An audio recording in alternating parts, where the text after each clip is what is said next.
Hello, good morning, नमस्कार, सभी का स्वागत है स्पिरिचुअलिटी मैटर्स अध्यात्म के मेरे चैनल पे। आई होप सब अच्छा कर रहे होंगे, अपनी लाइफ को एंजॉय कर रहे होंगे। और आज से हम फिर से वैशेषिक दर्शन पर लौट रहे हैं। अभी बीच में हमने थोड़ा सा ब्रेक लिया था दर्शन से। आज से हम फिर से स्टार्ट कर रहे हैं क्योंकि हमने मोस्ट ऑफ द पोर्शन उस किताब से कर लिया है। ठीक है, फिर बीच में कभी कुछ लगेगा, नए प्रश्न लेने का मन करेगा तो उससे फिर हम करेंगे। ठीक है, आज हम आत्मा संबंधी विचार जानने वाले हैं वैशेषिक दर्शन में। इससे पहले हमने 3 नास्तिक दर्शन कर लिए हैं। ठीक है, नास्तिक दर्शन अगर आपको याद होगा तो नास्तिक दर्शन वो हैं जो ईश्वर की सत्ता को या आत्मा को नहीं मानते हैं, जिसमें जैन दर्शन आता है, बौद्ध दर्शन आता है और आपका चारवाक दर्शन आता है। ठीक है, फिर हम जब आस्तिक दर्शन की बात करते हैं वो 6 है। ठीक है, इसमें हम न्याय दर्शन कर चुके हैं ना, और आज हम वैशेषिक दर्शन कर रहे हैं। ठीक है, तो उसी में ही हम आत्मा को करने वाले हैं, यानी आत्मा संबंधी विचार उसमें किस प्रकार लिए गए, इसको माना गया है ना। ठीक है, शुरू करते हैं आज का सेशन। Let's get started. तो देखिए क्या कह रहे हैं। वैशेषिक दर्शन में आत्मा उस सत्ता को कहा गया है जो चैतन्य का आधार है। इसलिए कहा गया है कि आत्मा वह द्रव्य है जो ज्ञान का आधार है। तो यहाँ पे देखिए छोटी सी बात समझने वाली है कि जो भी हमें ज्ञान की अनुभूति होती है या जो भी हम समझ पाते हैं और जो भी हमारी समझ है उसको अगर हम लें तो कहते हैं कि वह आत्मा ही है जो ज्ञान से प्रकाशित है। देखिए अलग अलग दर्शन में अलग अलग बात की गई है। इसका कारण ही ये आ जाता है कि वो अलग हैं, है ना। क्योंकि कुछ दर्शन कुछ मानते हैं, कुछ दर्शन कुछ मानते हैं, उनकी अपनी मान्यता है, वो उसको सिद्ध भी करते हैं अपने तर्क के माध्यम से। तो यहाँ कह रहे हैं soul is the substratum in which knowledge inheres. ठीक है, वस्तुतः वैशिक दर्शन ने 2 प्रकार की आत्माओं को माना है ना। पहला बताया जीवात्मा यानी इंडिविजुअल सोल की बात हो रही है, परमात्मा यानी सुप्रीम सोल। तो देखिए जब हम कहते हैं कि जो वैदिक दर्शन है और उसमें भी जब हम बात करते हैं आपके दर्शनों में, तो कुछ केवल एक आत्मा को मानते हैं, कुछ जीवात्मा को वर्गीकृत कर देते। एक जीवात्मा है जो हम सब के अंदर है, एक परम आत्मा है जिसे परमात्मा कहते हैं ना। जीवात्मा की चेतना सीमित है जबकि परमात्मा की चेतना असीमित है। जीवात्मा अनेक हैं जबकि परमात्मा एक है। परमात्मा ईश्वर का ही दूसरा नाम है। ईश्वर की व्याख्या करने से पूर्व हम जीवात्मा की, जिसे साधारणतः आत्मा कहा जाता है, व्याख्या करेंगे। वैशेषिक के मतानुसार ज्ञान, सुख, दुख, इच्छा, धर्म, अधर्म इत्यादि आत्मा के विशेष गुण हैं। जीवात्मा अनेक हैं, जितने शरीर हैं उतनी ही जीवात्मा होती हैं। प्रत्येक जीवात्मा में मन का ही निवास होता है, जिसके कारण इनकी विशिष्टता विद्यमान रहती है। आत्मा की अनेकता को वैशेषिक ने जीवात्माओं की अवस्थाओं में भिन्नता के आधार पर सिद्ध किया है। कुछ जीवात्मा सुखी हैं, कुछ दुखी हैं, कुछ धनवान हैं, कुछ निर्धन हैं। ये विभिन्न अवस्थाएं अनेक आत्माओं को प्रस्तावित करती हैं। तो देखिए इसमें भी कई लोग तर्क करने आ जाएंगे कि ये क्या बता रहे हैं आप, है ना। लेकिन आपको ज्ञान को इस तरह समझना है कि जैसे जैसे ज्ञान आपका परिपक्व होगा तो आप विभिन्न मतों को स्वीकार करने लगेंगे। आप एक में कह सकते हैं एक के प्रति कट्टर नहीं हो जाएंगे, है ना। कि कई लोग क्या हैं कि मैं देखती हूँ अपने आसपास भी कि कई लोग इस पर विवाद करने लगते हैं कि मेरा धर्म श्रेष्ठ है। देखिए श्रेष्ठ आप अपने धर्म के बारे में नहीं बोल रहे हैं, आप खुद को श्रेष्ठ बताने के लिए बोल रहे हैं कि मेरा धर्म श्रेष्ठ है, जिसके अंदर थोड़ी सी भी धर्म के प्रति रिस्पेक्ट होगी या आप उसको गहनता से जब समझ रहे होंगे तो आप ये समझ पाएंगे कि जो वो परम चेतना है, जो वो परम तत्व है, उसने ही हम सबकी रचना की, हम सबकी सृष्टि की है। सृष्टि में भी जो आप देखते हैं एक एक कण, है ना, जो कि लिविंग नॉन लिविंग कुछ भी आप कह लें, सब उसको प्रकृति कह लें, उसको परम चेतना कह लें, उसको परमात्मा कह लें, उसने ही बनाया है। ठीक है, आगे जानिए, देखिए क्या कह रहे हैं। वैशेषिक ने आत्मा को अमर माना है, वो यह अनादि है और अनंत है। आत्मा की सत्ता को प्रमाणित करने के लिए वैशेषिक ने कुछ युक्तियों का उपयोग किया है। तो पहला बताया, प्रत्येक गुण का कुछ ना कुछ आधार होता है। चैतन्य एक गुण है, इस गुण का आश्रय शरीर, मन और इंद्रिय नहीं हो सकती, अतः इस गुण का आश्रय आत्मा है। चैतन्य आत्मा का स्वरूप गुण नहीं है, अपितु यह उसका आगुंतक गुण है। आत्मा में चैतन्य का आविर्भाव तब होता है जब आत्मा का संपर्क शरीर, इंद्रियों और मन से होता है। तो देखिए इसमें भी अव्यक्त और व्यक्त है। तो हम लोग का जो हम लोग की संज्ञा है, यानी हम सब की जो संज्ञा, हम लोग क्या कहलाते हैं, व्यक्ति, यानी कि जो व्यक्त है, जो मैनिफेस्ट है ना। और अव्यक्त वो है जो कि आप आत्मा को कह सकते हैं, क्योंकि उसको कोई माध्यम मिलेगा तभी वो वार्ता कर पाएगी, विभिन्न क्रियाकलाप कर पाएगी, इसलिए कहा जाता है वो अव्यक्त है ना। उस सोल के फॉर्म में आप कह सकते हैं उसे। ठीक है ना, समझ गए। आत्मा की यह व्याख्या सांख्य योग की आत्मा की व्याख्या से भिन्न प्रतीत होती है। अभी देखिए हम लोग सांख्य योग बहुत सारे आपको मत मिल जाते हैं ना, तो उसमें एक सांख्य योग भी है। ठीक है, सांख्य योग के मतानुसार चैतन्य आत्मा का स्वरूप लक्षण है।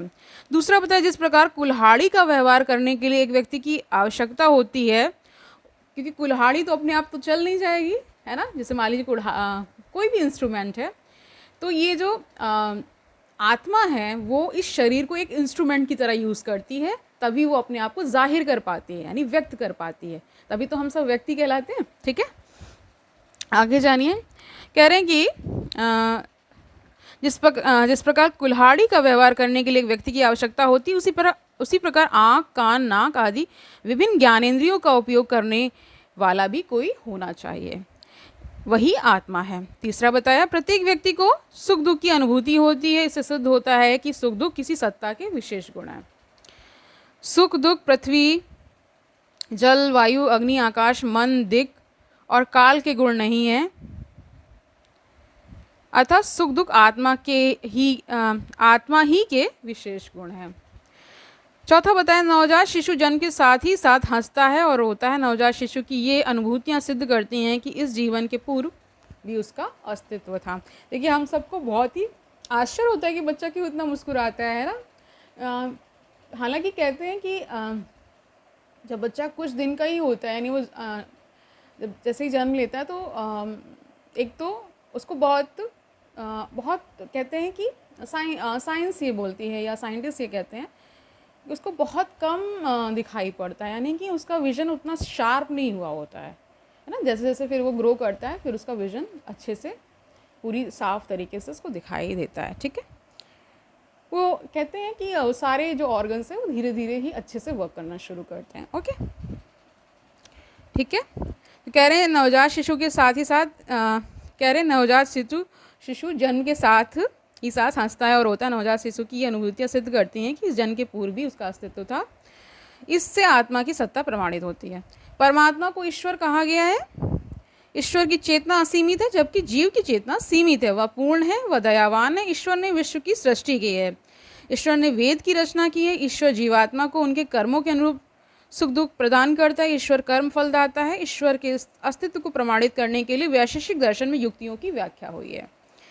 विश्व को कार्य मानकर इसके कारण की व्याख्या के लिए ईश्वर की स्थापना हुई है। ईश्वर के अस्तित्व को अदृष्ट नियम की व्याख्या के लिए माना गया है। ईश्वर अदृष्ट नियम का संचालक है। वैशेषिक श्रुति के आधार पर जो प्रमाणिक ग्रंथ हैं, ईश्वर के अस्तित्व को प्रमाणित करता है। वैशेषिक के द्रव्य विचार को जान लेने के बाद अब हम यह पाते हैं कि वैशेषिक के द्रव्यों का वर्गीकरण भौतिकवादी नहीं है, क्योंकि वह भौतिक द्रव्यों के अतिरिक्त आत्मा की सत्ता में विश्वास करता है, इसीलिए ये आस्तिक दर्शन कहलाता है ना। वैशेषिक के द्रव्यों यानी सब्सटेंस की बात हो रही है। द्रव्यों का वर्गीकरण अध्यात्मवादी भी नहीं कहा जा सकता, क्योंकि वह भौतिक द्रव्यों की सत्ता स्वीकार करता है ना।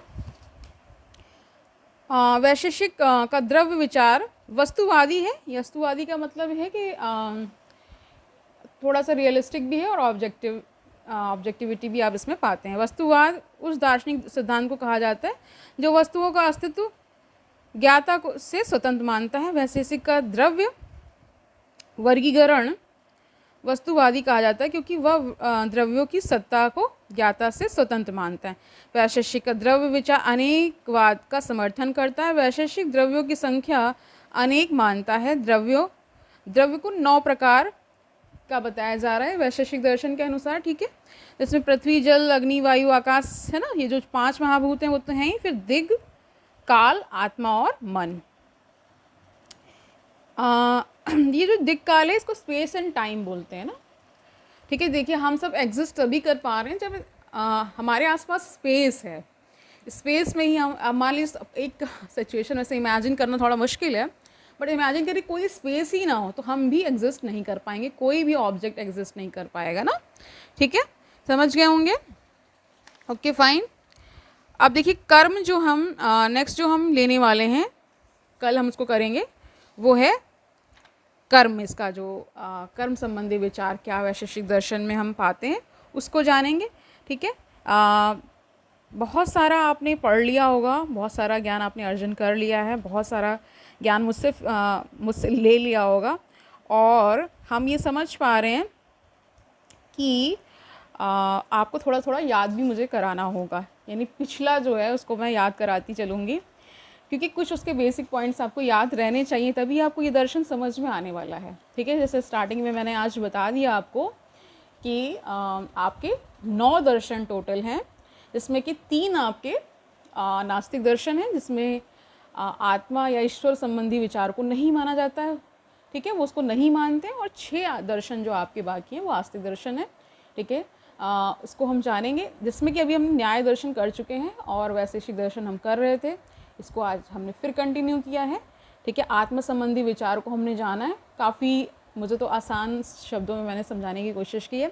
अब देखिए एक बात और समझ लीजिए जो मैं बहुत दिनों से सोच रही थी समझा दूँ, कि ये सब ज्ञान का क्या महत्व है और हमें ये ज्ञान क्यों लेना चाहिए, ये प्रश्न आप सभी के मन में उठता है, और ये सेशंस क्यों लिए जा रहे हैं। देखिए हम सभी क्या हैं, सांसारिक लोग हैं, ठीक है, और हम सब में एक आप महसूस करते होंगे जब आप एकदम शांत होकर पे बैठते होंगे तो एक अतृप्त चेतना आपको महसूस होती होगी, कुछ अधूरा है, कुछ अधूरा है। तो अधूरा वही जब तक कहते हैं ना ईश्वर की प्राप्ति, या आप कह सकते हैं कि वो जब तक वो परम शांति हमें नहीं मिलती है तब तक ये जो जीव है, ये जो जीव आत्मा है, इसके अंदर एक छटपटाहट रहती है। यानी जैसे आप अगर इस सांसारिक दुनिया से अगर उठाना चाहें, एक मैं उदाहरण लेना चाहूँ, सबसे ज़्यादा उदाहरण जो कॉमन है वो प्रेसी जो होती है ना, जिसको जो प्रेम में होती है, उसको अपने प्रिय से मिलने की जो छटपटाहट रहती है, वैसे ही दर्शन में कहा गया है कि जो परमात्मा है वो कौन है, वो हमारे प्रिय हैं, परम प्रिय हैं, है ना। और ये जो जीव आत्मा है ये एक तरह से प्रेसी इसको कहा गया है, ठीक है, इन शब्दों को यूज़ किया गया है। हम सब या इसमें जेंडर का कोई उसमें वो नहीं है, परमात्मा को ही मतलब बोला गया है कि परम प्रिय परम वही हैं, और ये जो जीव आत्मा है ये प्रेसी है, ये बहुत सारे प्रयास करती हैं अपने प्रिय से मिलने के लिए, इस तरह का विचार रखा जाए। तो ये जो हम एक जो कमी महसूस करते हैं सब कुछ होते हुए भी, वो यही कमी है, क्योंकि अंततः हमें क्या है, मुक्त होना है। और उस परम पिता से मिलने का मतलब क्या है, आप कोई भी संज्ञा दे सकते हैं, पिता कह सकते हैं, प्रिय कह सकते हैं, पति, बहुत सारे हमारे जैसे कि हमारे कबीर साहब ने कहा है, उनको पति माना है ना, बहुत सारे चीज़ें, ठीक है। अब बहुत सारे लोग इसे इस तरह से भी लेते हैं कि ये जो जीव है ये इसके अंदर जो बहुत सारा अधूरापन है वो इस वजह से है क्योंकि हम बिछड़ गए, हम उस परम प्रिय से बिछड़ गए, इसीलिए वो निरंतर वो एक कमी हमें महसूस होती रहती है। वो कमी यही है कि हमें किसी से मिलना है, जब तक हम उससे मिल नहीं लेते तब तक ये प्रयास वही है कि ज्ञान के माध्यम से जान लीजिए, भक्ति के माध्यम से जान लीजिए, कर्मयोग के माध्यम से उससे मिल लीजिए, ठीक है। तो ये इसका कारण बनता है, ठीक है। और जो इस ओर आते हैं उनके अंदर थोड़ी ज़्यादा कह सकते हैं इंक्लिनेशन होता है, तभी वो इस ओर आते हैं, और जब उनका ज्ञान परिपक्व होने लगता है तो वो ये समझते हैं कि ये ज्ञान संसार में भी बांटा जाए। यही मेन उद्देश्य है इस चैनल का।